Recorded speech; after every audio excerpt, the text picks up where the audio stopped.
Sa malamig na umaga ng Disyembre, binuksan ni Celestine Alvero ang pintuan ng maliit na art gallery sa gilid ng ridge ng Tagaytay. Sa kabila ng mga ulap na unti-unting naglalambong sa paligid, maliwanag ang espasyo sa loob. Ang amoy ng pinagsamang acrylic, lumang kahoy at bagong parating na kape mula sa kapihan sa tapat ay tila musika sa kanyang katahimikan. Isa na namang araw ng katahimikan, bulong niya sa sarili. Habang pinupunasan ang salamin ng isang lumang frame ng painting ng isang batang umiiyak sa gitna ng ulan. Visual curator si Cel sa gallery na Tulay, isang independent art house na nagpapakilala sa mga baguhang Pilipinong pintor at eskultor. Mas pinili niyang mamuhay ng payak, malayo sa magulong mundo na kanyang pinanggalingan. Sapagkat si Cel ay hindi basta-basta, anak siya ni Leo Alvero, ang kilalang negosyante na may hawak ng mga luxury resort chains sa Southeast Asia. Ngunit 8 taon na ang nakalipas mula nang talikuran niya ang marangyang buhay. Hindi ito dahil itinakwil siya ng ama ng walang dahilan. Matagal na nilang pinag-awayan ang prinsipyo. Kung gusto mong patunayan na kaya mong tumayo sa sarili mong paa, simulan mo sa wala. Sambit ni Leo isang gabi bago siya umalis. At iyon nga ang ginawa ni Cel. Tumira sa maliit na kwarto sa Pasig, nagtrabaho bilang intern sa isang publishing house at kalaunan ay napadpad sa mundo ng sining. Isang araw, habang abala siya sa pag-aayos ng bagong exhibit, pumasok ang isang lalaking nakaitim na turtleneck at may hawak na kamera. Matangkad, maputi at may itsura ng lalaking madalas makita sa mga business forum. Pinagmasdan niya ang mga painting sa loob na para bang hinahanap ang ibig sabihin sa likod ng bawat stroke. Maganda itong piece na to, parang may lungkot na hindi maipaliwanag. Wika ng lalaki habang tiuturo ang obrang may pamagat na tahimik na sigaw. Napatingin si Cel. Iyan ang una naming exhibit ng artist na may autism. Sabi niya, tahimik ang boses ko pero malakas ang kulay ko. Napangiti ang lalaki. Ako nga pala si Andro Lopez, Celestine, pero Cel na lang, sagot niya. Mula noon, naging madalas ang pagbisita ni Andro sa gallery. Minsan ay may dalang kape, minsan ay libro ng poetry. At kadalasan ay kasama ang kanyang mga kwento bilang operations head ng isang food distribution company. Sa likod ng kanyang mga kwento, dama ni Cel ang kabutihang loob at respeto nito sa mga simpleng bagay. Isang katangiang matagal na niyang hindi nakita sa mga taong ginagalawan niya noon. Nag-umpisa ang mga lakad nila sa simpleng merienda sa Bulalohan, panonood ng indie films sa UP Town at paminsang paglalakad sa park nang walang sapi ng paa. Ngunit sa kabila ng saya, damari ni Cel ang pag-iingat ni Andro. Bakit parang laging may pader kapag pinag-uusapan natin ang pamilya mo? Tanong ni Cel minsan habang nasa rooftop sila ng gallery. Pinagmamasdan ang city lights. Napabuntong hininga si Andro. My mom's very particular. May mga standard siya sa gusto niyang mapangasawa ko. Sa ngayon, gusto ko munang tayo lang ang masaya. At tinanggap iyon ni Cel. Hindi dahil kulang siya sa tapang, kundi dahil mahal niya si Andro. 2 taon ang lumipas at sa kabila ng mga tagpong hindi nila ipinagyayabang sa mundo, lumalim ang kanilang relasyon. Hanggang isang araw, sa harap ng isang simpleng karinderya, habang kumakain ng tapsilog, tinanong siya ni Andro, Cel, gusto mo bang magpakasal sa akin? Natawa si Cel. Tapos dito mo pa talaga napiling itanong yan? Wala nang ibang perpektong oras kundi habang parehas tayong amoy mantika at tuyo. Sagot ni Andro, sabay lahad ng isang singsing na halatang hindi mamahalin pero may kalakip na damdamin. Hindi sila nagpakasal sa simbahan. Wala ring engrandeng selebrasyon. Isang civil wedding sa Tagaytay Hall. Isang pares na murang singsing at isang selfie na may caption, simula ng aming kwento. Ngunit sa kabila ng pasiyahan, may isang lihim si Cel na hindi niya kailanmang ipinagtapat kay Andro. Tuwing ikadinanam ng buwan, isang itim na SUV ang dumaraan sa tapat ng gallery at may nag-aabot ng sobre kay Aling Vina, ang matandang tindera ng turon sa tapat.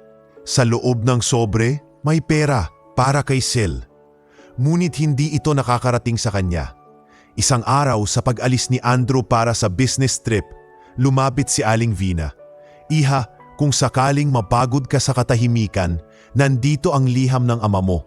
Hindi niya binabawi ang itinakda, pero gusto lang niyang malaman mong hindi ka niya pinabayaan. Tinitigan ni Sel ang liham na may pamilyar na sulat kamay. Nanginginig ang kanyang kamay habang iniipit iyon sa kanyang bag. Sa harap ng katahimikan at pagmamahal na kanyang natagpuan, may mga multong hindi pa rin niya kayang harapin.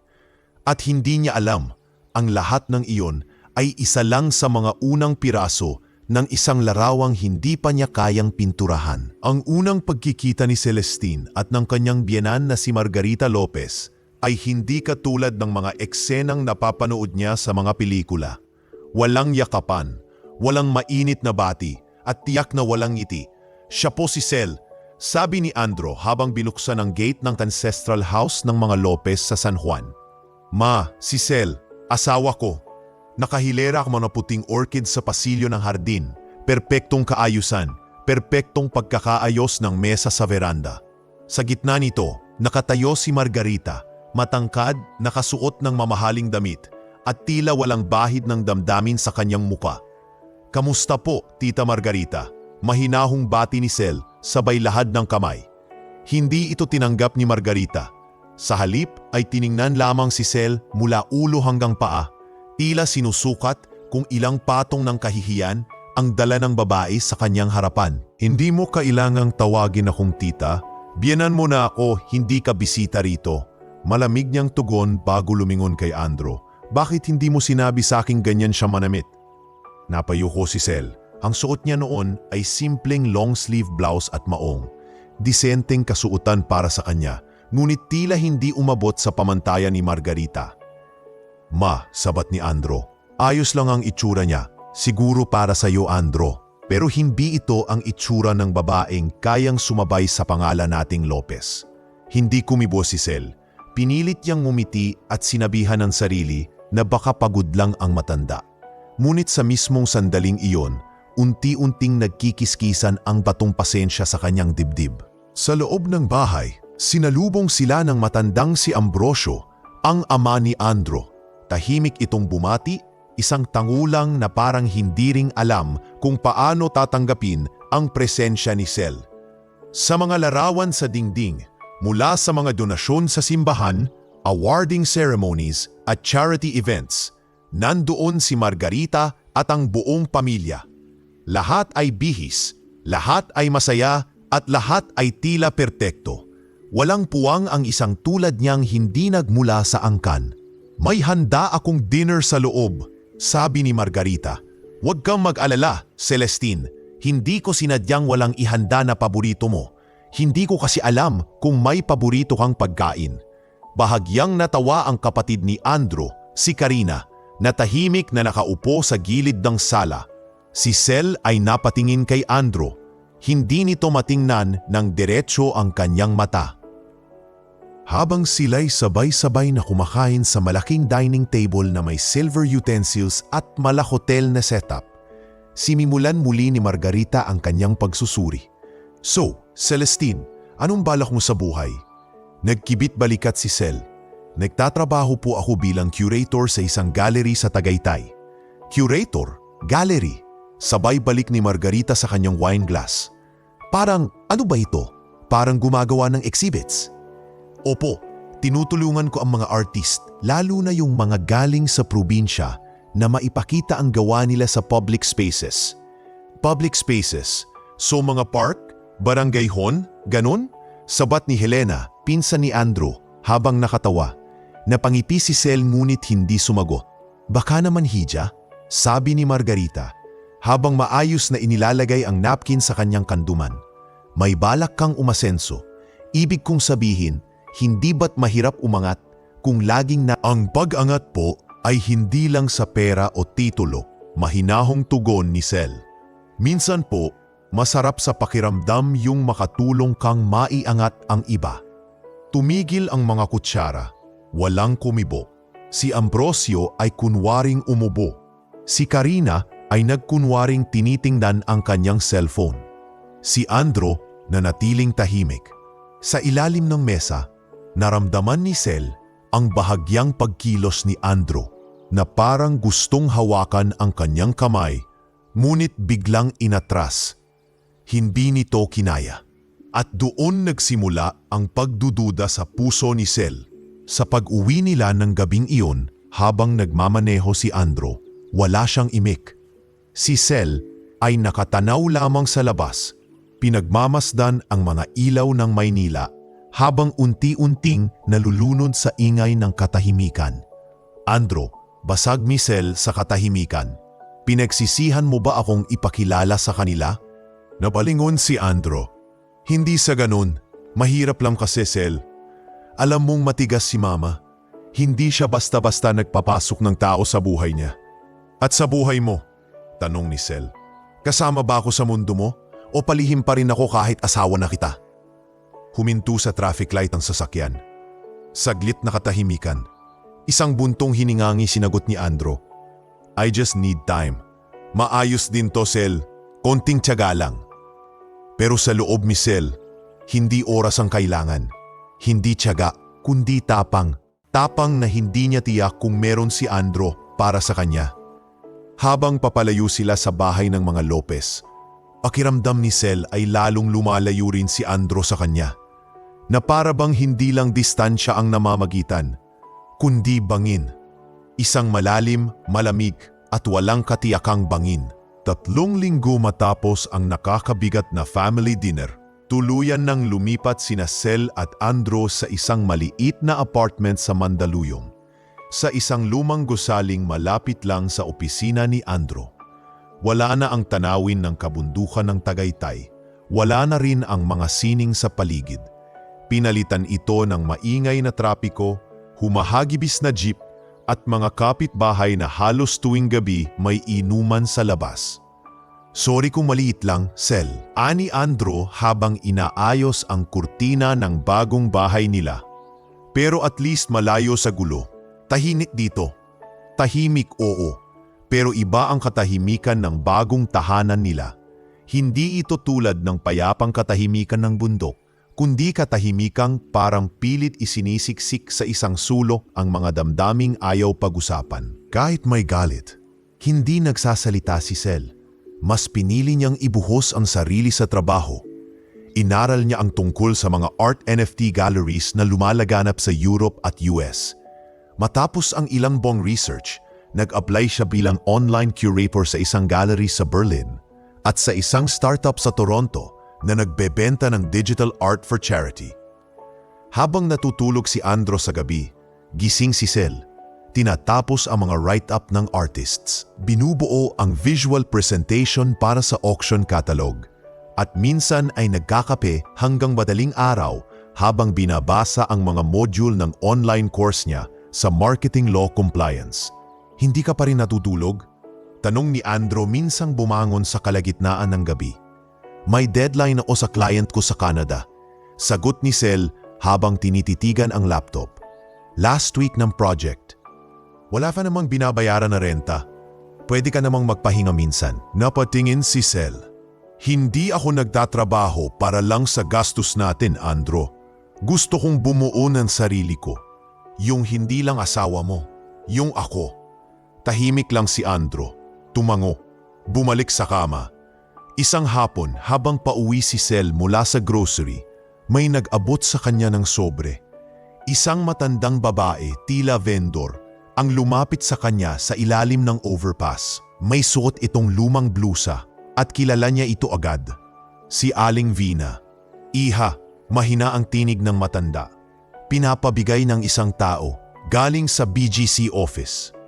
Confidential daw. Agad na binuksan ni Sel ang sobre. Isang sulat. Walang lagda pero pamilyar ang sulat kamay. Alam kong pinili mong lumayo. Pero hindi ibig sabihin nun, tinalikuran kita. Sinusubaybayan kita. Hindi para kontrolin, kundi para tiyakin na hindi ka pinapabayaan ng mundo. L. Kasama ng sulat ay isang business card. Nakasulat, Emilio Bautista, Executive Assistant to Mr. Leo Alvero. Kinabukasan, habang tulog si Andro, lumabas si Sel para makipagkita kay Emilio sa isang tahimik na coffee shop sa Makati. Ma'am Celestine, bati ng lalaki. Nakaformal, may edad na, ngunit may respeto sa bawat kilos. Gusto lamang ni Sir Leo na iparaping na kung sakaling gusto niyong bumalik, may lugar pa rin kayo. Hindi ko kailangan ng mana, mariing sagot ni Sel. Pero salamat sa pangunawa ng ama ko. Hindi ko lang kayang harapin pa siya. Hindi pa ngayon. Walang pressure. Ma'am, pero kung kailangan niyo ng resources o support, lalo na sa mga pinapasukan ninyong project abroad, handa kaming tumulong. Walang kondisyon. Tahimik si Sel, hindi siya sumagot.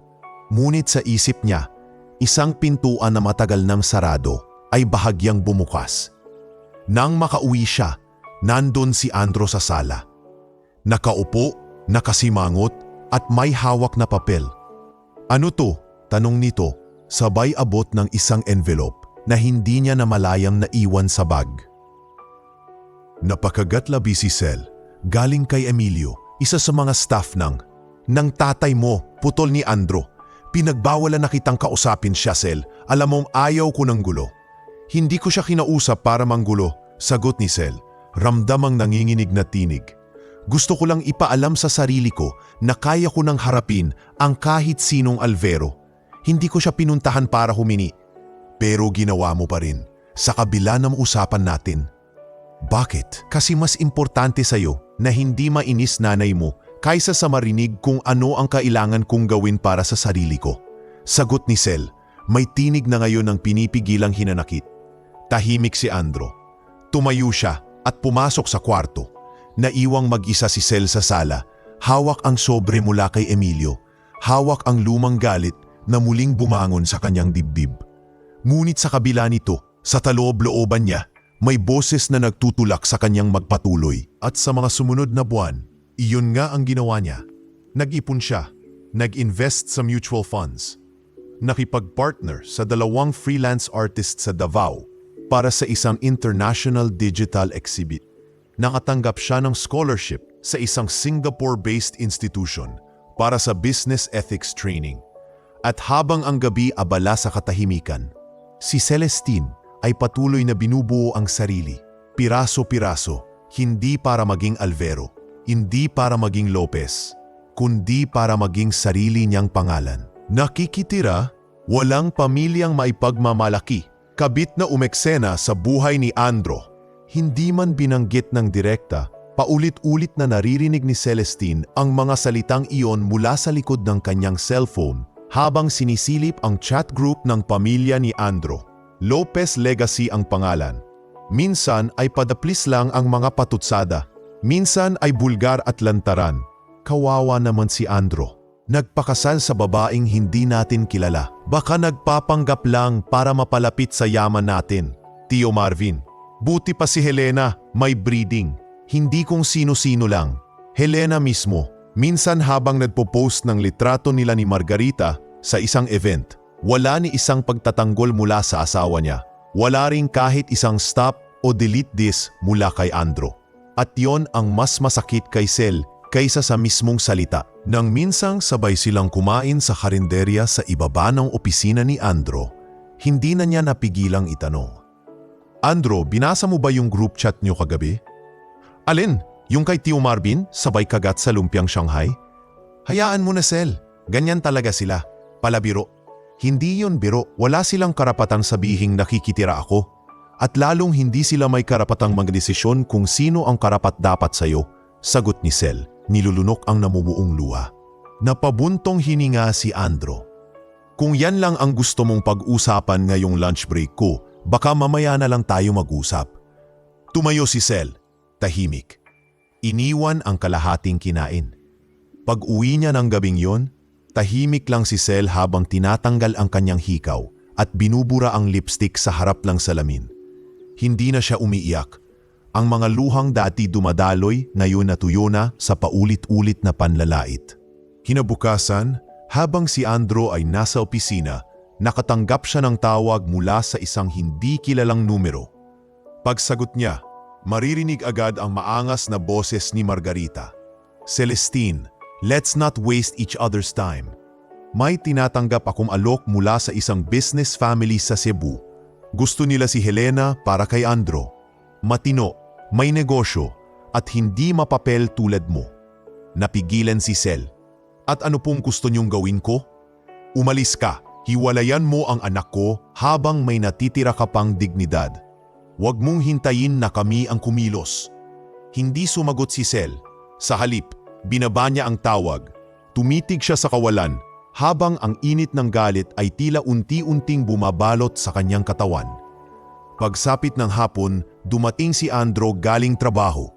May dala siyang take-out, tila ba sinusubukang ayusin ang mga naganap. "Cel, gising ka pa?" Bungad nito habang inilalapag ang pagkain. "May padala akong fried chicken, yung paborito mo. Gusto mo ba talaga ako, Andro?" Tanong ni Cel, diretsahan. "O gusto mo lang na tahimik ako para hindi ka na mapulaan ng pamilya mo?" Napalingon si Andro. "Cel, hindi yan ang point." "Ano ang point?" "Na kahit ilang taon na tayong kasal, nananatili pa rin akong wala sa paningin ng pamilya mo? Na pinagtatawanan ako habang ikaw nananahimik? Na ang gusto ng nanay mo, ipakasal ka sa pinsan mong si Helena?" "Ayoko ng gulo, Cel," singhal ni Andro. "Ginagawa ko lang to para sa kapayapaan ng lahat." "Kapayapaan? Para sa kanila? Ako na pinagtatawanan? Ako na tinuturing na palamunin? Ako na asawa mo? Anong tawag mo sa sakit na to? Kasama ba yan sa kapayapaan na gusto mo?" Saglit na katahimikan. Matagal na hindi kumikibo si Andro. Huminga siya ng malalim, saka naupo sa sopa. Parang napagod na sa pakikipagtalo. Alam mong hindi ganun kadali. Hindi basta-basta pinipili ang panig. Magulang ko pa rin sila. "Exactly. Kaya kahit asawa mo ako, lagi akong pangalawa." Bulong ni Cel habang tumayo. Nang gabing iyon, hindi siya natulog sa tabi ni Andro. Naupo siya sa harap ng kanyang laptop, bukas ang profile page niya sa isang NFT platform. Habang pinaplanong isalang ang kanyang unang digital solar exhibit. Ang pamagat, tahimik na hindi mahina. Hindi siya nagbitiw ng salita, pero sa loob-loob niya may umuusbong na plano. Hindi ito paghihiganti. Hindi rin ito pananakot. Isa lang itong simpleng katotohanan. Ang isang taong matagal nang nanahimik ay may kapangyarihang bumangon at magsalita sa panahong hindi inaasahan. At alam niyang darating ang oras na hindi lang siya papansinin ng pamilyang Lopez, kundi sila mismo ang yuyuko sa dangal na matagal na nilang nyurakan. Isang umagang payapa, habang umuulan ng bahagya sa labas at nagkakape si Cel sa may bintana ng kanilang apartment, tumunog ang kanyang cellphone. Hindi niya inaasahan ang pangalan sa screen, Ambrosio Lopez. Hindi sila madalas mag-usap. Ang ama ni Andro ay palaging tahimik, tila palaging may tinatago. Isang lalaking dati ay akala ni Cel ay neutral. Ngunit sa pananahimik nito sa lahat ng panlalait na kanyang tinanggap, mas naging masakit ang bawat oras na dumaan. Sinagot niya ang tawag, hindi dahil gusto niya, kundi dahil nararapat. "Celestine," sabi ni Ambrosio, may bahagyang panginginig sa boses. "Inaanyayahan ka sana namin sa family reunion sa darating na linggo. Sa Tagaytay, sa lumang villa ng pamilya." "Reunion?" tanong ni Cel, hindi maitago ang pagkagulat. "Oo, tradisyon na ito taon-taon at gusto kong naroon ka. Gusto kong maging buo ang pamilya ni Andro sa okasyong iyon." Tahimik si Cel, pinagmasdan niya ang patak ng ulan sa salamin. Ilang segundo bago siya sumagot. "Papasalamat po ako sa imbitasyon, Tito, pero hindi ko sigurado kung gusto pa akong makita ng ibang miyembro ng pamilya." "Alam kong hindi naging madali ang mga nakaraang taon," sagot ni Ambrosio. "Pero sana kahit ngayon lang magpakita ka. Hindi para sa kanila, para kay Andro, para sa sarili mo." Bago pa man siya makatanggi, narinig niya ang yabag ni Andro sa likod. Kakagising pa lang. "Sino yan, Cel?" tanong nito. "Si Papa mo." Mahinang sagot niya sabay abot ng cellphone kay Andro. Nang matapos ang tawag, lumapit si Andro at naupo sa tabi niya. "Cel, please, sumama ka. Gusto ko lang kahit isang beses makita ka nilang kasama ko nang hindi ka tinatago, hindi ka kinakahiya. Gusto kong ipagsigawan na asawa kita. Napatawa si Sel, hindi dahil natuwa, kundi dahil napagod na siyang umasa sa mga salitang huli nang dumarating. Gusto mong ipagsigawan? Ilang taon na ba tayong kasal, Andro? Ilang taon na akong pinagsisigawan ng pamilya mo sa mga chismis habang ikaw tahimik lang. Tumingin si Andro sa kanya. Alam kong may pagkukulang ako. Kaya ito na sana ang pagkakataon. Ako na ang bahala. Kung may mang insulto pa, hindi na ako papayag. Sandaling katahimikan. Tumingin si Sel sa kanyang tasa ng kape. Tila ba may bumuo ng desisyon sa kanyang loob. Okay, mahina niyang sabi. Pupunta ako. Pero Andro, ito na ang huli. Huli? Oo. Huling pagkakataon kong tatanggap ng kahit anong pambabastos. Kung mangyari pa yon, kahit isang beses lang ulit, ako na mismo ang aalis at hindi na ako babalik. Walang sinabi si Andro. Tumango lang ito at halatang hindi alam kung matutuwa o matatakot. Sa gabing iyon, habang si Andro ay abala sa trabaho, pinuksan ni Sel ang kanyang lumang notebook. Sa likod nito ay isang lumang business card.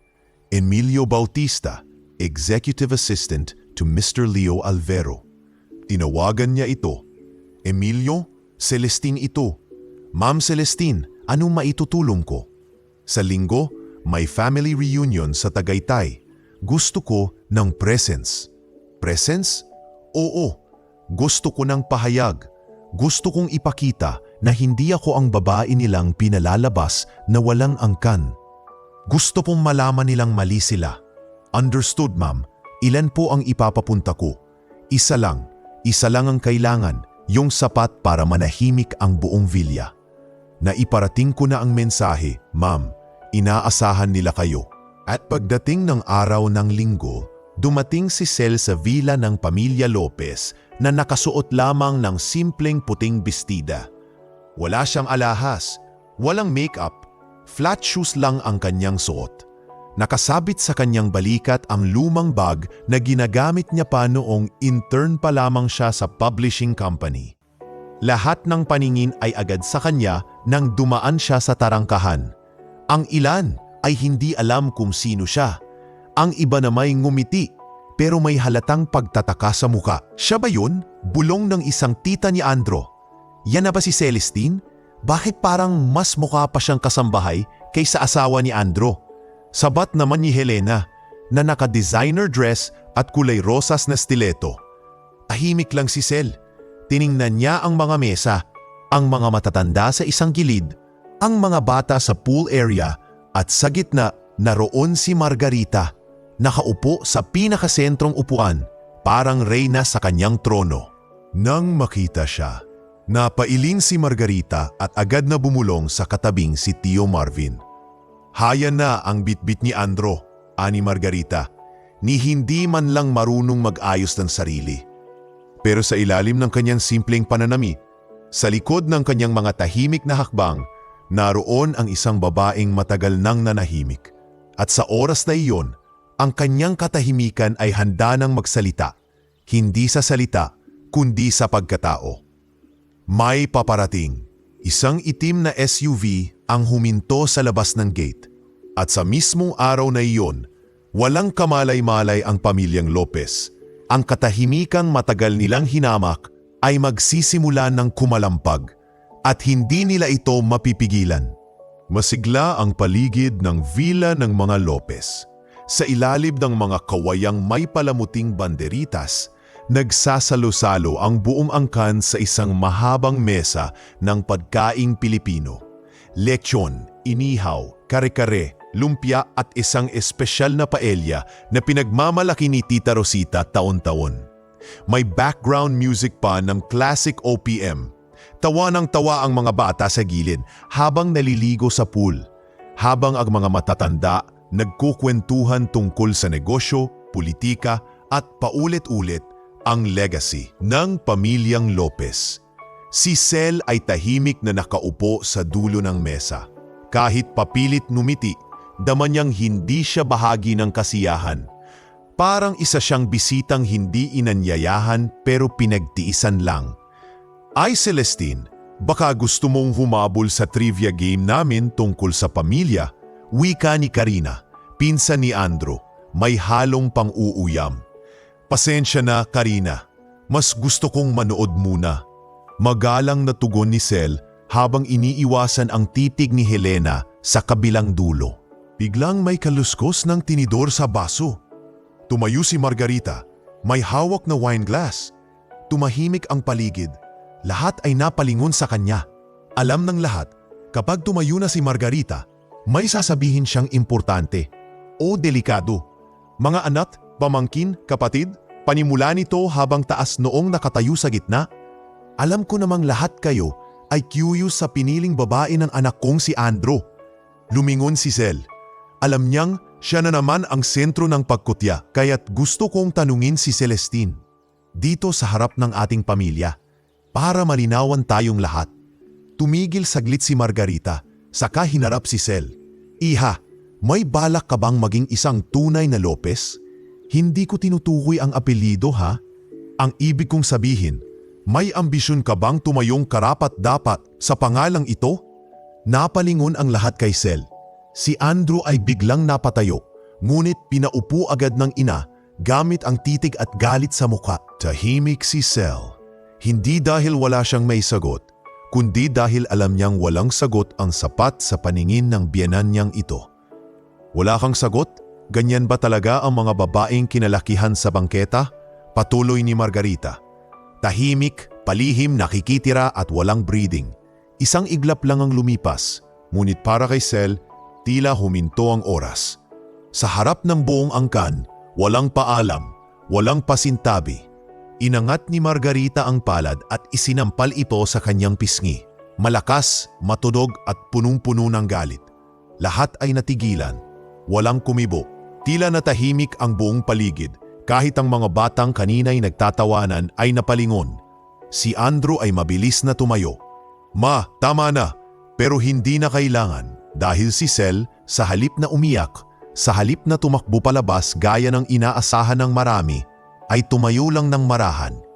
Hawak ang kanyang pisngi, tumingin siya kay Margarita, tuwid, tahimik at walang bakas ng galit o awa sa mata. Kung yan ang tingin niyo sa akin, wala akong babaguhin sa sarili ko para lang magustuhan ninyo. Bulong niya. Sapat lang ang lakas para marinig ng nasa harap niya. Walang respeto, bulalas ni Tio Marvin. Hindi man lang marunong umiyak kapag sinampal. Hindi na niya kailangang umiyak, bulong ni Helena. Pinalalabas lang niya na matatag siya. Ngunit bago pa man muling makapagsalita si Margarita, isang tunog ng paparating na sasakyan ang gumambala sa katahimikan. Vroom! Isang itim na SUV ang dahan-dahang huminto sa mismong harap ng bakuran ng villa. Agad itong napansin ng lahat. Napatingin si Margarita, pati na si Andrew, at ang mga kasambahay na noon ay abala sa pagliligpit ay napatigil. Mula sa likuran ng SUV, bumaba ang isang lalaki. Matangkad, matipuno, nakasuot ng itim na Amerikana, may headset sa tainga at itim na salaming araw. Parang isang eksena sa pelikula. Si Dino. Tahimik siyang lumakad papasok ng bakuran. Matikas ang lakad. Diretso ang tingin. At kahit hindi siya kilala ng karamihan sa mga Lopez, agad nilang naramdaman ang presensya ng autoridad. Paglapit niya sa veranda, dumiretso siya kay Sel at marahang tumango. Ma'am, mahinang bati niya. Nasa labas na rin po ang executive team. Hinihintay lang po ang utos niyo. Napakunot ang noo ni Margarita. At sino ka naman? Tumingin si Dino kay Margarita pero hindi siya sumagot. Sa halip, hinarap niya muli si Sel at marahang bumulong. Safe kayo ma'am. Nakasecure na ang perimeter. Huwag kayong mag-alala. Hindi makapagsalita si Sel. Tahimik lang siya. Ngunit sa mga titig ng lahat ng naroon, ramdam nila na may hindi sila alam. May hindi nila kailanmang naisip na posibleng totoo. Si Celestine, ang babaeng tinawag nilang walang breeding, ay tila may koneksyong hindi nila kailanmang binigyang halaga. Sa unang pagkakataon, Si Margarita ay napaatras, hindi sa takot, kundi sa hindi maipaliwanag na pakiramdam. Parang may bagyong paparating at siya ang nasa gitna ng landas ni Po. Ma'am, okay lang po ba kayo? Mahinang tanong ni Dino habang nakaluhod sa harapan ni Celestine, hawak ang kanyang braso. Maingat ang kilos pero may halatang tapang at determinasyon sa kanyang boses. Lahat ng naroon, mula kay Andrew hanggang sa mga pinsan, tiyo at tiya, mga apo at kasambahay, ay natigilan. Ang mga kutsara at tinidor na kanina'y masiglang tumutunog sa pinggan ay nahulog isa-isa sa mesa. Tumigil ang hangin. Parang mismong kalikasan ay ayaw gumambala sa susunod na mangyayari. Si Margarita hindi pa rin makagalaw. Ang mga mata niya'y salit-salitang tumingin kay Dino at kay Celestine. Sa tono, sa galaw at sa pananalita ng lalaki, isa lang ang maliwanag. Hindi ito basta escort. At lalong hindi ito ordinaryong bisita. Sa kanya napansin ang logo sa kaliwang bahagi ng dibdib ng suot ni Po. Isang simbolo na hindi mapagkakamalian, Alvero Private Security. Sinong Leo Alvero ang tinutukoy mo? Usisa ni Margarita, pilit pinipigilan ang nanginginig na tinig. Hindi siya sinagot ni Dino. Sa halip ay tumayo ito at sa pamamagitan ng kanyang earpiece ay mahinang nagsalita. Paki-inform si Mr. Leo Alvero. She's safe now. Mabilis na kumilos ang dalawang assistant na bumaba rin mula sa SUV. Isang lalaki at isang babae, pawang bihis korporado, parehong may ID lanyard na may insignia ng Alvero Global Consortium. Hindi man nagsasalita, halata sa kilos at respeto nila kay Celestine na hindi lang ito basta-bastang ginagalang. Ito'y isang taong sinasanay nilang sundan, hindi upusan. At sa huli, bumaba rin ang isang personal medic. Bit-bit ang isang compact first aid kit. Agad itong lumapit at maingat na tiningnan ang pismi ni Cel. May sugat po ba, ma'am? May pananakit po ba sa tainga? Pwede po ba kayong masuri sa loob ng sasakyan para mas maayos? Tanong nito, banayad ang boses. Si Cel ay hindi agad sumagot. Tahimik lamang siyang nakatingin sa lahat ng naroon. Ngayon lang niya nakita ang ganitong anyo ng pamilya ni Andrew. Hindi mapanlait. Hindi mapagmataas, kundi tahimik at tulalang tila nakakita ng multo. Napansin ni Andrew ang pagbabago. Tumingin siya sa kanyang asawa. Tila ngayon lang napagtanto ang buong bigat ng pangyayaring namumuo. Cel, mahina niyang tawag. Ano to? Tumingin si Cel kay Andrew. Hindi na galit ang laman ng kanyang mata, kundi isang uri ng katahimikang mas matalim pa kaysa sigaw. Akala mo ba wala akong angkan? Akala mo ba wala akong pinanggalingan? Mahinahong tinig. Pero bawat salita'y parang suntok sa dibdib ng bawat nakikinig. Lumingon siya kay Margarita. Matagal mo na akong hinusgahan. Tinawag mo akong walang breeding, palamunin, walang ambisyon. Akala mo ba hindi ko alam yan? Sa bawat hapunan, sa bawat mensahe, sa bawat bulungan. Anong ibig sabihin nito? Tanong ni Helena. Nanlalaki ang mata. Bakit may ganyan siyang bodyguard? Sinong Leo Alvero yon? Dito na siyang umiti. Isang ngiting malamig, pero buo. Ang Leo Alvero na pinuntiryan niyo noon sa social media dahil nagpalayas ng sariling anak, ay siya ring taong nagpaubaya sa akin na bumuo ng sarili ko. Kahit hindi niya alam kung kailan ako babalik. Hindi ako palamunin, Helena. Pinili kong mamuhay ng simple dahil gusto kong malaman kung sino ako, hindi dahil wala akong meron. Imposible. Pinagkakaguluhan si Leo Alvero sa buong Asia. CEO ng Alvero Consortium, yung may-ari ng maraming hotel chain at security firms, singit ni Karina, anak kanya? Tumango si Dino, sa wakas ay sumagot para kay Cel. Yes ma'am, she is. Si Ma'am Celestine Alvero ang nag-iisang tagapagmana. At kung gusto niyo palang patunay, inabot niya ang isang tablet at pinindot ito, nagpapakita ng press kit mula sa isang international business magazine. Nandoon si Celestine, larawan niya habang nagsasalita sa isang summit. May headline na, The Silent Heir, Celestine Alvero steps into the world stage. Napasinghap si Margarita. Hindi siya makakilos. Sa kauna-unahang pagkakataon, siya ang naipit sa kahihiyan. Lahat ng taong humahanga sa kanya noon ay ngayon nakatingin sa kanya na parang siya ang pinakamababang nilalang sa mesa. Sel, mahinang tawag ni Andro. Lumapit. Bakit? Bakit hindi mo sinabi sa akin lahat ng to?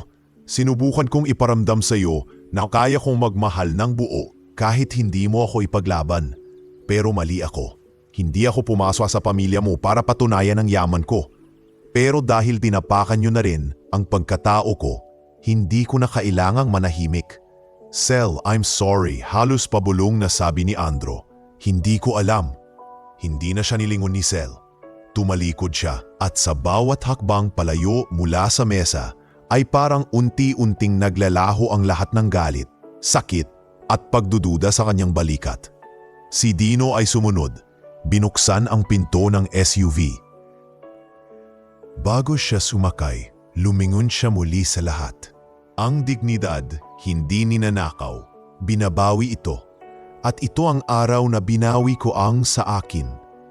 At sa isang iglap, sumara ang pinto ng SUV at tumulak ito palayo.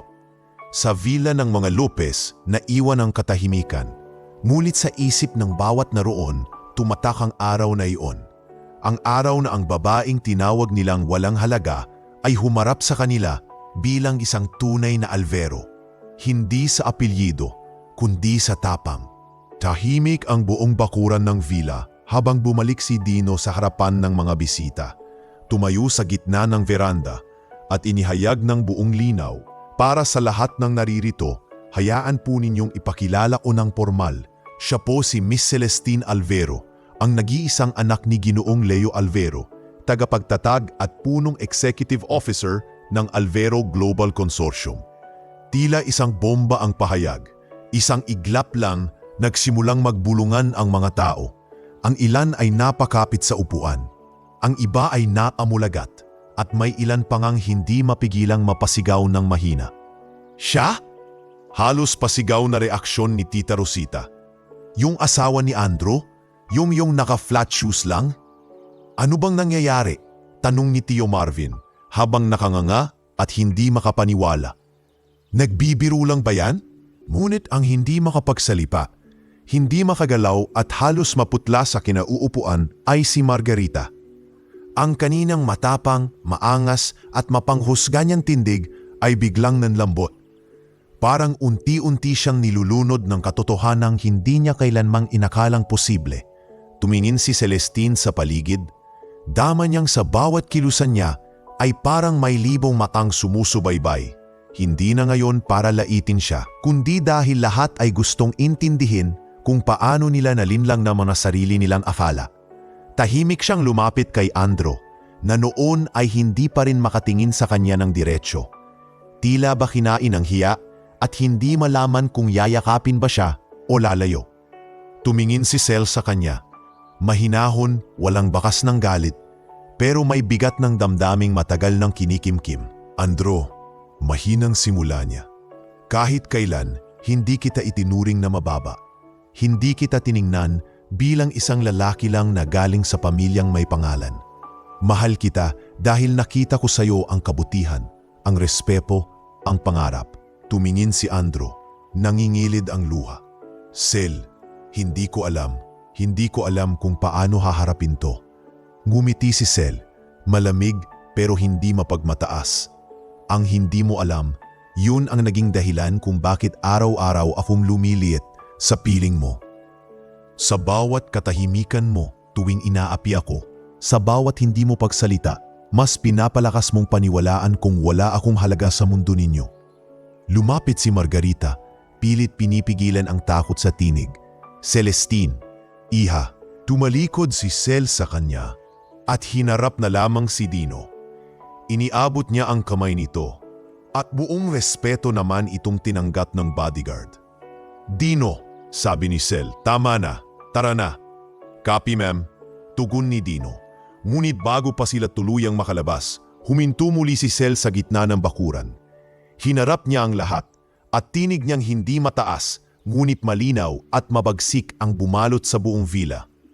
Sa ilang taong kong pagtitiis sa pamilya ninyong ito, natutunan kong ang tunay na yaman ay hindi nasusukat sa dami ng lupa, negosyo o magarbong reunyon. Ang tunay na yaman ay nasa paraan ng pagtrato sa tao, lalo na sa mga hindi ninyo maintindihan.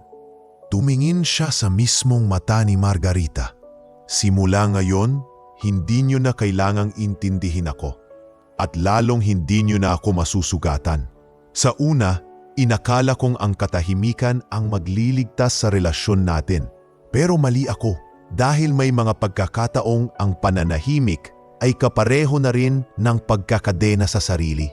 Sel, mahina ngunit pigil na tinig ni Andro. Tumingin si Sel sa kanya. May lungkot, may alaala, ngunit higit sa lahat, may kalayaan. Salamat Andro, sa pag-ibig, sa pagkakaibigan, at sa leksyong matagal ko ring di natanggap na may mga bagay sa buhay na kailangang bitawan para lumipad. Walang luha sa kanyang mata, walang pangininig sa tinig. Tumalikod siya, tinungo ang SUV at sumakay. Bumukas ang pinto ng sasakyan. At sa oras na iyon, lahat ng mata ay tumitig sa babaeng dati nilang kinukutya. Ngayon ay isang figura ng dignidad na hinding-hindi na nila makakalimutan. Umalis si Celestine Alvero nang hindi lumilingon, habang ang tunog ng makina ng SUV ay unti-unting nilamon ng katahimikan ng villa. Sa likod ay naiwan ang pamilya ni Andro, tulalang nakaupo, hindi makapaniwala sa katotohanang ilang taon nilang tinaboy ang babae na hindi lang mas mataas sa kanila sa antas ng buhay, kundi mas matibay sa paninindigan, dignidad at puso. Maalipas ang 3 buwan mula nang lisanin ni Celestine ang bakuran ng mga Lopez, isang bagong yugto ng kanyang buhay ang tahimik, ngunit matatag na sumibol. Sa loob ng isang lumang gusali sa Makati, na dating ginawang warehouse ng Alvero Logistics, itinatad ni Sel ang isang proyektong ilang taon nang binubuo sa kanyang isipan. Sining at Tinig, isang art therapy center para sa mga kababaihan at kabataan na nakaranas ng emotional abuse, bullying, trauma at pagpapahiya, mga tinig na matagal na pinatahimik ng mundo. Gusto ko pong iguhit ang nanay ko, pero di ko na matandaan kung ano itsura niya, sabi ng batang si Juno, 8 taong gulang, habang nakatitig sa blangkong canvas. Hindi mo kailangang gayahin ang itsura niya, Juno. Sagot ni Sel, habang dahan-dahang inilalapat ang kamay ng bata sa pintura. Gamitin mo ang nararamdaman mo. Yan ang tunay mong larawan. Sa tulong ng kanyang ama na si Leo Alvero, hindi lang sapat ang puhunan kundi maging ang koneksyon para ipalaganap ang proyekto. Ngunit higit sa lahat, si Sel mismo ang bumaba sa field, pumunta sa mga pampublikong paaralan, nakipag-usap sa guidance counselors at nagbahagi ng mga libreng workshop tungkol sa art therapy at mental health literacy. Sa isang panayam sa isang local TV program, pinanong siya ng anchor, Miss Alvero, bakit ito ang napili mong gawing advocacy samantalang pwede kang tumuon sa negosyo ng inyong ama? Ngumiti siya. Kasi minsan kahit mayaman ka, may mga pagkakataong pinipili mong manahimik sa mga lugar na hindi ka pinakinggan. Gusto kong gawing boses ang sining para sa mga taong tulad kong pinilit manahimik. Ang sagot na iyon ang naging headline kinabukasan sa social media. Ang tadapagmana na mas pinili ang katahimikan. Naging inspirasyon si Celestine sa marami. Lumaki ang suporta sa kanyang proyekto. Nagsimulang dumalo ang mga kilalang artist at therapist sa kanyang mga seminar. Nakipag-partner ang ilang LGU sa kanyang grupo upang ma-integrate ang kanyang mga modules sa mga eskwelahan. Ngunit sa gitna ng tagumpay, si Sel ay nanatiling tahimik. Hindi siya bumalik sa social media para ipakita ang kanyang bagong buhay. Hindi rin siya muling nagpakita sa mata ng mga Lopez. Ngunit hindi ito nangangahulugang wala na siyang nararamdaman. Sa kabilang dako, si Andro ay hindi rin naging mapalagay. Lumipas ang mga araw na tila paulit-ulit siyang binabalikan ang alaala ng gabing iyon. Paulit-ulit niyang binasa ang headline, pinanood ang interview, pinanood ang mga likhang sining ng mga batang natulungan ni Sel.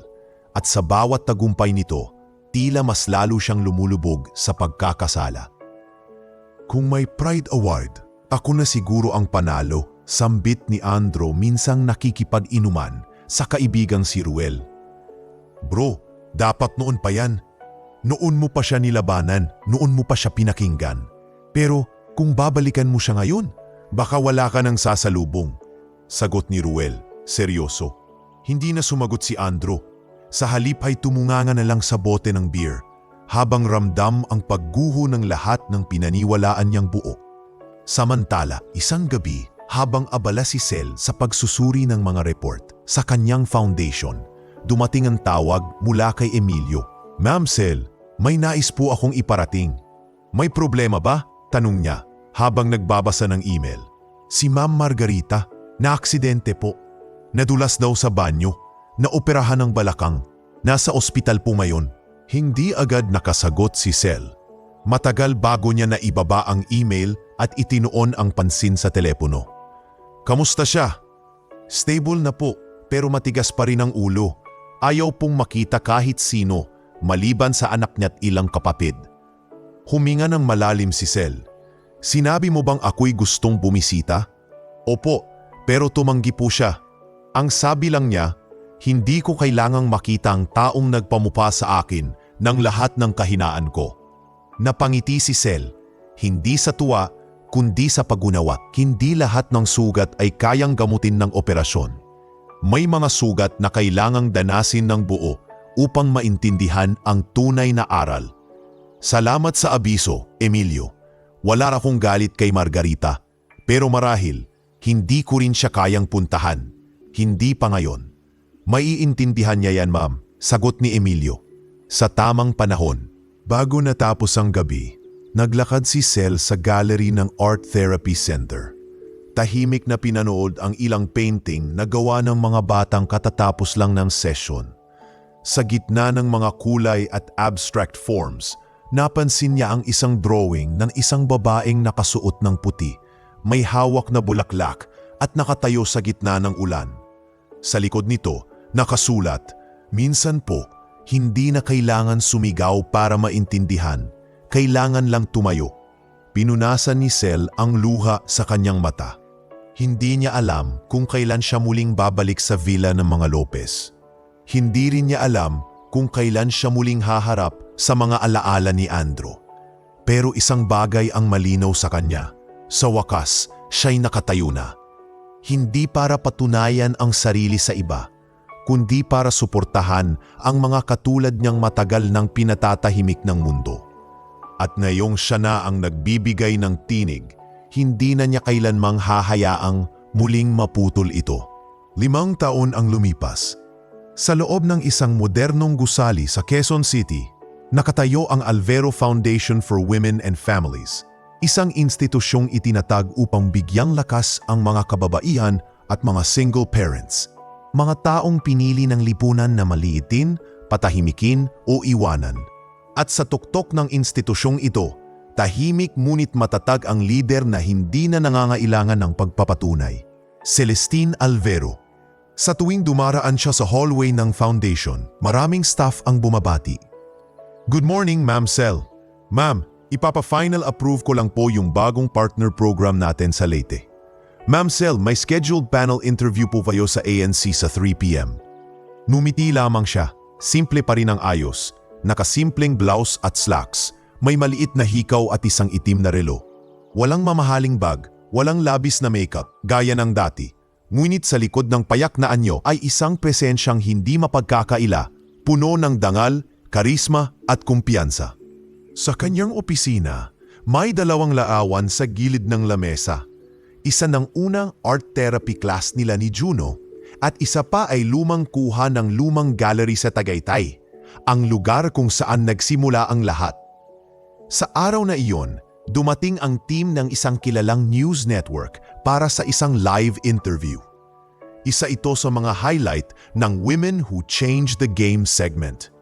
Sa harap ng kamera, tinanong ng host si Sel, Miss Alvero, kung babalikan mo ang lahat ng pinagdaanan mo, mula sa pagiging simpleng visual curator hanggang sa pagiging CEO ng isa sa pinagkakatiwalaang foundation sa bansa. Ano ang pinakamalaking leksyon na baon mo sa puso mo ngayon? Saglit na katahimikan, tiningnan ni Sel ang kanyang mga kamay. Bahagyang ngumiti. Maraming nagsasabi na ang yaman ay nasa pangalan o sa mga tagumpay na naabot. Pero sa mga karanasang pinagdadaanan natin, natutunan ko na hindi lahat ng may mataas na pangalan ay may mataas na dangal. At minsan, ang tunay na yaman ay hindi ang ganting pananalita, kundi ang kakayahang tumayo sa harap ng mga taong nanakit nang hindi kailanman nagpakumbaba sa kasamaan nila. Kung may babalikan ka, babaguhin mo ba ang desisyon mong iwan ang lahat? Hindi, sagot ni Sel, dahil ang bawat sakit na tiniis ko noon ay naging pintura ng pinakamahal kong obra. Ang buhay kong walang galit pero may hangganan. Malalim tugon ng host habang humahanga sa katahimikan ni Sel. Salamat po, Miss Albero. Matapos ang panayam, bumalik si Sel sa kanyang mesa. Sa ibabaw nito ay isang sobre. Walang pangalan, ngunit kilalang-kilala niya ang sulat kamay. Magaspang, paslant at may bahagyang bakas ng pag-aalinlangan. Dahan-dahan niyang binuksan. Sel, alam kong wala ng halaga ang liham na ito sa bagong yugto ng buhay mo. Hindi ko rin alam kung may karapatan pa akong kumatok sa alaala mo. Pero pinilit ko pa ring sulatin ito dahil may isang bagay akong hindi nasabi sa lahat ng taon ng pananahimik natin. Salamat sa pagmamahal. Pero higit sa lahat, salamat sa pag-alis mo. Dahil sa pagkawala mo, natutunan kong tanungin ang sarili kung sino ba talaga ako kapag wala na ang taong matagal kong pinabayaan. Huwag ka nang bumalik. Hindi dahil ayaw kita, kundi dahil nararapat kang manatiling malaya. Andro, tahimik na binasa ni Sel ang sulat. Walang luha, walang pagkibot sa muka. Para bang ito ay isang mensaheng matagal na niyang inaasahan at ngayon ay bahagi na lamang ng pagpipinta ng kanyang nakaraan. Maingat niyang tinupi ang liham. Isinara ito. Tumayo siya at lumapit sa maliit na shelf kung saan nakalagay ang lumang sketchbook niya noong intern pa lang siya. Inilagay niya ang sulat sa gitna ng pahina. Sa mismong tabi ng una niyang ginuhit na larawan, isang babaeng nakatayo sa ulan, nakayuko, pero may hawak na liwanag. At habang sinasara niya ang sketchbook, mahina siyang ngumiti. Isang ngiting puno ng tinig, hindi ng galit, kundi ng pagtanggap. Ito ang pinakamahal kong painting. Mahina niyang wika, para bang may kausap na hangin. Ang buhay kong walang galit, pero may hangganan. Sa labas ng bintana ng kanyang opisina, ita ang araw na unti-unting lumulubog. Ngunit para kay Sel, ito ay hindi pagtatapos, kundi pahina lamang ng isang mas malawak, mas maulay at mas makahulugang kwento. Hindi na niya kailangang ipagsigawan kung sino siya dahil ang kanyang katahimikan ay sapat nang sumigaw. Wakas! At dito nagtatapos ang kwento ni Celestine Alvero, isang babaeng minsang tiningnan bilang walang halaga, ngunit pinatunayan sa buong mundo na ang tunay na dangal ay hindi nakikita sa apelyido, yaman o estado sa buhay, kundi sa kakayahang manindigan, magmahal ng buo at tahimik na lumaban para sa sarili.